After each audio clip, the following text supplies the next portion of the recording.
Hi everyone, welcome to Kandan talks. മരണക്കിടക്കയിൽ കിടക്കുന്ന ഗുരുവിനെ കാണുന്നതിന് വേണ്ടിയിട്ട് അദ്ദേഹത്തിൻ്റെ കുറച്ച് ശിഷ്യന്മാർ ചെന്നു. ഗുരു ശിഷ്യന്മാരെ ഉപദേശിച്ചത് ഇങ്ങനെയാണ്: കുറച്ച് നേരം കഴിയുമ്പോൾ ഞാൻ മരിക്കും. എൻ്റെ സംസ്കാരം കഴിഞ്ഞ ഉടനെ നിങ്ങൾക്ക് വീട്ടിലേക്ക് പോകണം. ഈ നദി കടന്നിട്ട് വേണം നിങ്ങൾക്ക് വീട്ടിലേക്ക് പോകാൻ.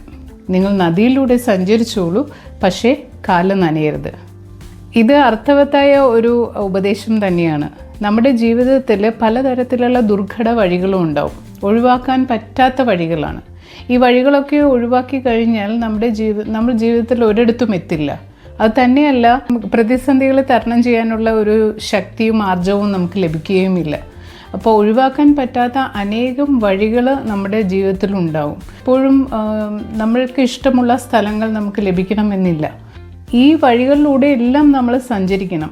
പക്ഷേ ആരോഗ്യമല്ലാത്തതും അശ്ലീലവുമായ പല കാര്യങ്ങളും ഈ വഴികളിലൊക്കെ പതുങ്ങിയിരിക്കുന്നുണ്ടാവും. അതെല്ലാം ഒഴിവാക്കി പോകാൻ പറ്റണമെന്നില്ല. പക്ഷേ അതൊന്നും നമ്മുടെ അകത്തേക്ക് കടക്കാൻ നമ്മൾ അനുവദിക്കാൻ പാടില്ല. ഈ ലോകം തന്നെ വൈവിധ്യമാർന്നതാണ്. മലനിരകളും മഴക്കാടുകളും മരുഭൂമിയും ഒക്കെ നിറഞ്ഞതാണ് നമ്മുടെ ഈ ലോകം. വൈവിധ്യം നിറഞ്ഞതാണ്. അതുപോലെ തന്നെ അന്തരീക്ഷത്തിൽ പൊടിപടലങ്ങളുണ്ട്, മണ്ണിൽ അഴുക്കുണ്ട്. ലോകത്തിൽ നമുക്ക് അനീതിയും സ്വാർത്ഥതയും അക്രമവും സത്യസന്ധതയും എല്ലാം കാണാൻ കഴിയും. കരുണയുള്ളവരും കാപട്യമുള്ളവരും ഒക്കെ നിറഞ്ഞതാണ് ഈ ലോകം.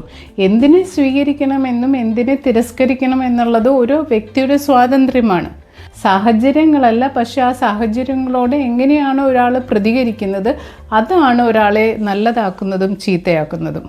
പട്ടുമെത്ത വിരിച്ച വഴിയിലൂടെ ഒരിക്കലും നമുക്ക് തുടർച്ചയായിട്ട് ജീവിതകാലം മുഴുവൻ നടക്കാൻ കഴിയില്ല. ദുഷ്ടശക്തികളെയും അല്ലെങ്കിൽ ദുഷിച്ച ആളുകളെയൊക്കെ നമുക്ക് തരണം ചെയ്തുകൊണ്ട് നമുക്ക് മുന്നേറാൻ കഴിയണം. പ്രതിസന്ധികൾ നിറഞ്ഞ വഴിയിലൂടെ നല്ലത് സ്വീകരിച്ചും നമുക്ക് ദോഷം ചെയ്യുന്നവയെ അവോയ്ഡ് ചെയ്തുകൊണ്ടും എങ്ങനെ മുന്നേറാം എന്നുള്ളതാണ് നമ്മൾ മനസ്സിലാക്കേണ്ടത്. നാളെ കാണാം. Expect nothing and appreciate everything. Life is beautiful. By.